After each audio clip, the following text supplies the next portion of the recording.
Welcome back, and today we're going to be taking a look at the Montana Knife Company Speedgoat.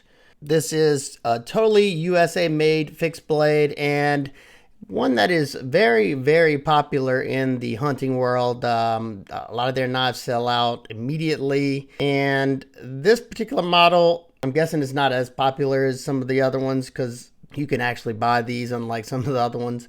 I think the Speedgoat's designed to be a very light pack knife, backpacking, hiking, hunting knife, so you can put this, on your hunting pack or something like that, so you don't feel it and it's there when you need it and should be able to perform.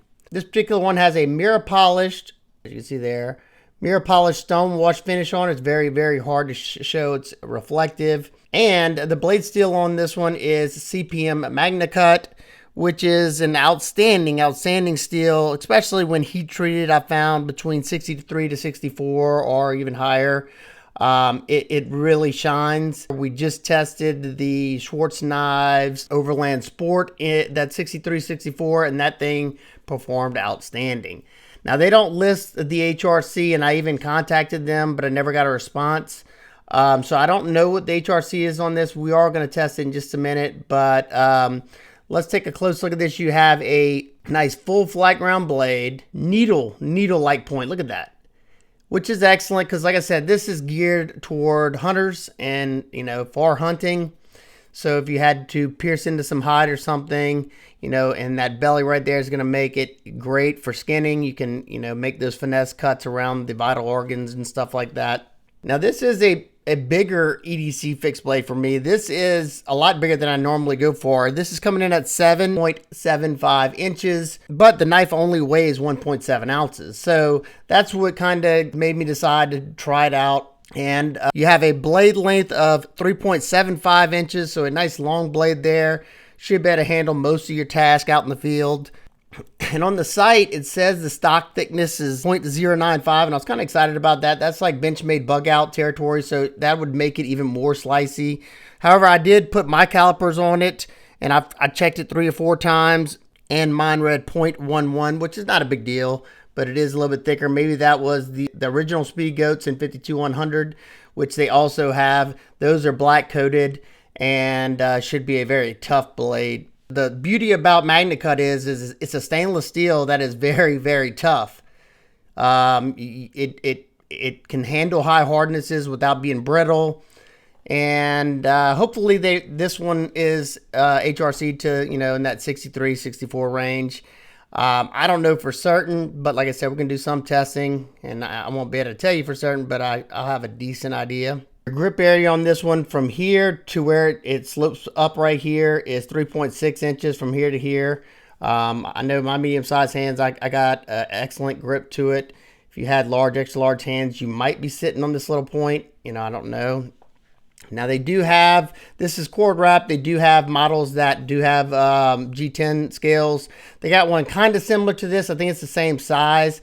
It's a little bit different. It looks about the same though, and it has G10 scales on it. Now you don't have a sharpening choil. They sharpen it all the way to the back right there, but as you can see it already right here starting to create a little smile right there. So after this video, I'll probably cut myself in a notch right there. Does come with this Kydex sheath, 2-part sheath, tons of areas to attach some different belt attachments to it. It came with a belt clip attachment that allows you to carry it vertically or horizontally, but I didn't really like it that much. So I right now have it on a paracord that I was trying as a neck knife. I don't love it as a neck knife because it is a little bit long, but it is super lightweight. I'm probably going to make this go back to a static cord to where I can either put it inside the waistband or drop it in the pocket. Now, one thing that I like on this, but somebody said that theirs doesn't get tight. Mine has good retention, a little bit of rattle. They got this little screw right here with the little rubber O-ring in there that you can tighten this up to make the retention tighter. Now it's got good retention right here, but it's kind of wiggling right there. Got a nice little spot to push off on. So, the sheath's okay. I would much rather the fold over sheath just to make this, already slim knife even slimmer to carry. So like I said, you got a full flat grind, and mine is ground to around 13 to 14 thousandths behind the edge. So it should slice pretty well. Let's do some testing.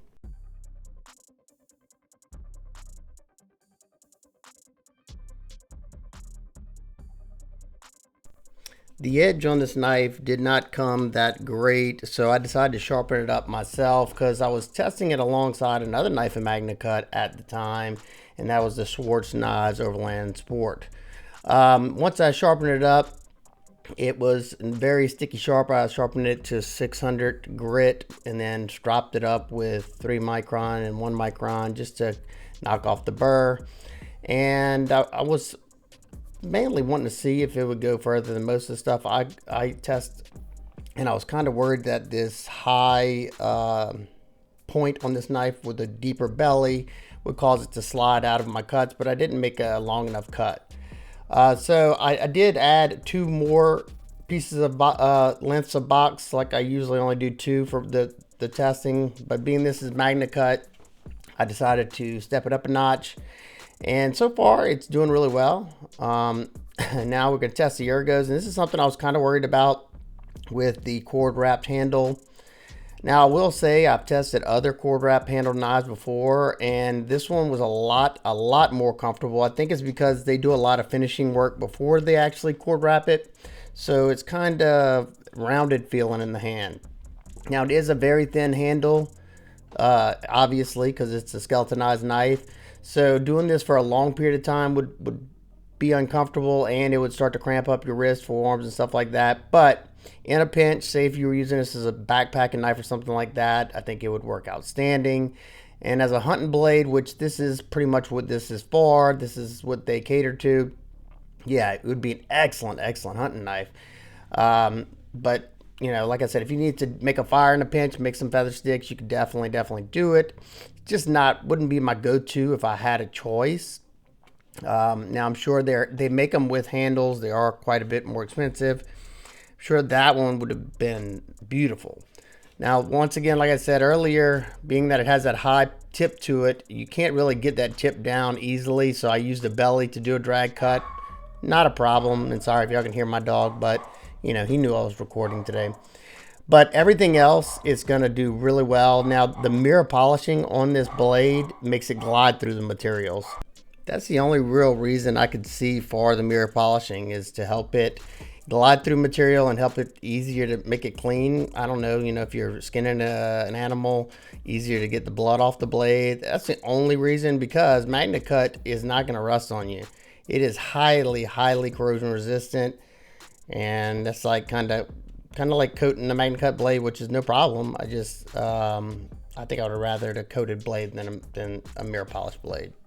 Now, get to the 1/2-inch sisal rope. It's cutting good because it has that deeper belly, so it makes it easier to cut on a flat surface. You can do a slicing motion, you can do that pushing motion, and as you can see, I do have my finger for a little bit. I do have my finger in that pointer grip, which means it's not as hard to push through. It's I would say push cutting 50-50. It's every other one it's push cutting. The next one I might have to do a little rocking motion. Up there by that tip, it's very needle like. You can get some precision in there, and it feels thinner. It's probably actually a little thicker, but it is cutting fairly well. Now I will say, when I was cutting it, I did it alongside the Overland Sport. And the Overland Sport was a factory edge, and it was a lot sharper than their factory edge, and even sharper than my edge after. But I did not try to refine the edge, as much as I normally do, because I didn't want to make it a disadvantage, being that I was using a fixed angled system on this one. But I get through 106 cuts, and it was not struggling, but it was making it a little bit harder at the end. Unlike the Overland, it never did lose steam. Now, the edge still feels great. We'll test it once I get done, and I think it did really well. If you're gonna buy this as a hunting knife, yeah, it's gonna make an outstanding cutting tool. All right, let's check the sharpness. It still feels really good. It's got a couple of small hang-ups.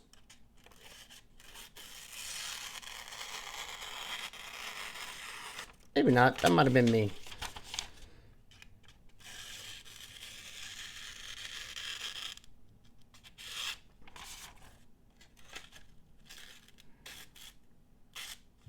It's got a couple small little hang-ups.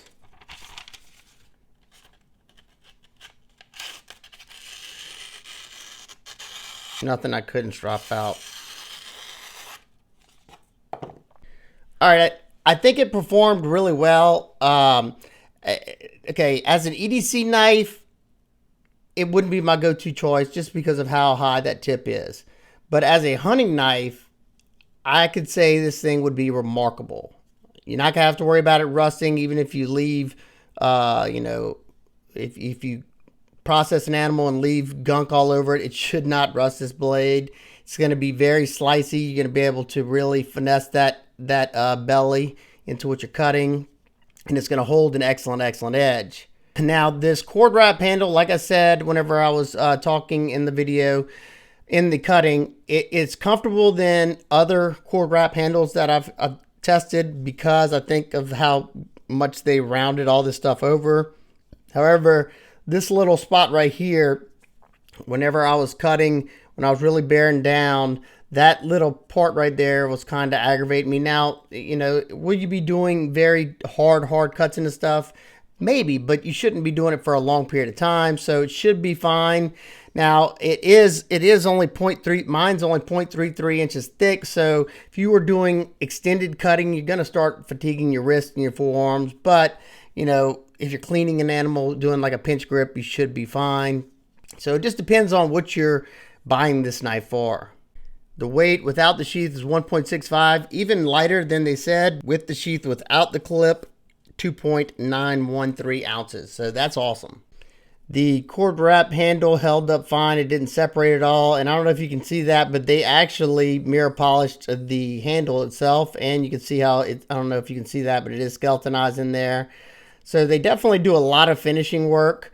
Now, I will say it's not something that really bothers me, but you can kind of see the top of the spine is a little rough. It's too slick to strike a ferro rod, or at least I couldn't, because there is a bevel up top. And you can see this area is a little rough, but they're doing some kind of polishing process to it. Quick size comparison with the Norden Knives Ascent, which is pretty much identical in overall length if anybody happens to have that knife, and the Creeley Blades Mako, which is a good bit smaller, just another knife I have in Magna Cut. Another decent size reference is the Bradford Guardian 3.5. Even though this one's a little bit smaller, it's very close. And then you have the White River Knife Sendero. It's a little bit smaller as well. Last two are great size references as far as length goes. You have the Vero Engineering Axon Fixed Blade and the Ontario Knife Company Rat 3. All right, now for my nitpicks and complaints. I would love to see a little sharpening notch right there. Just so, as you can see, it's already starting to widen back here. Something I can do myself, but it'd been nice to see it from factory. I'm not a huge fan of the mirror polished blade, but like I said, I kind of understand it as, you know, in the hunting world, so you can make it easier to clean.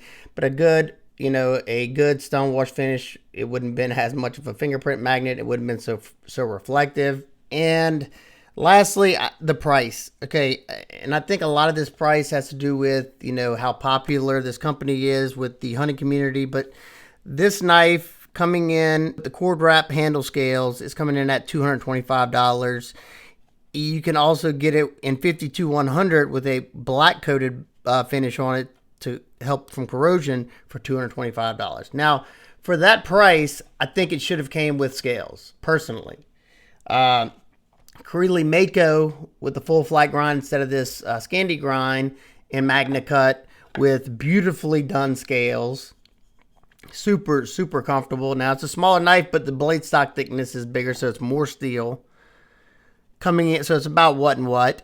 It would come in at $269. It's performance ground. It's heat treated, you know, in that upper range where it should be. The Nord knives in 3V at 61 to 62 HRC with beautifully done micarta scales and a beautiful blade. I need to do my review on this one. This one comes in at $175. Excellent price on this one. And then some of my favorite fixed blades from White River Knives, the Sendero. Talk about a slicing machine.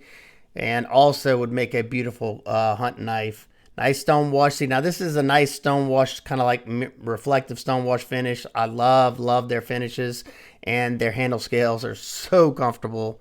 This one comes in at $220. Now this one is in S35VN, so you know I see, you know, the price difference gap, but I think for me, you know, I think it would have been excellent at $225 with handle scales.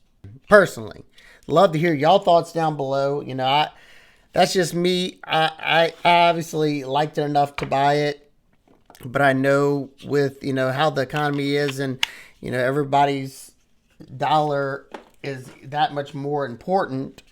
And maybe, you know, I could see if you're a hunter and you want to make this your one and done lightweight camp knife, yeah, definitely. Highly recommended.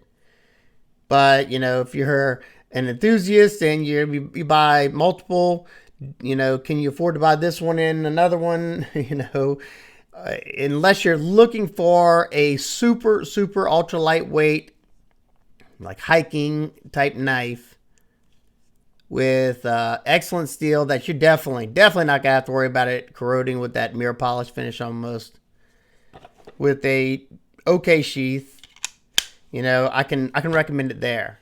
But as a high value knife, USA made knife, it's hard to give that recommendation. You know, it's a great knife. You know, it's way bigger than what I tend to carry. This is the size I tend to carry. As far as performance goes, the Overland Sport had a leg up on it, just by a little bit, but I could definitely tell. And this one has a much shorter blade on it, so I don't know. It's a great knife. Like I said, as a hunting blade, I think it's an outstanding fixed blade. I think you'll be super happy. If you're buying it as an EDC fixed blade like I was, you're going to be happy. You're just not going to be, I think you'd be happier with, say, this one. So there you go. Hopefully that was, you know, somewhat helpful. If you have any questions, comments, concerns, please leave them down below. I hope everybody's having an absolute amazing day. I will see y'all on the next one. Peace.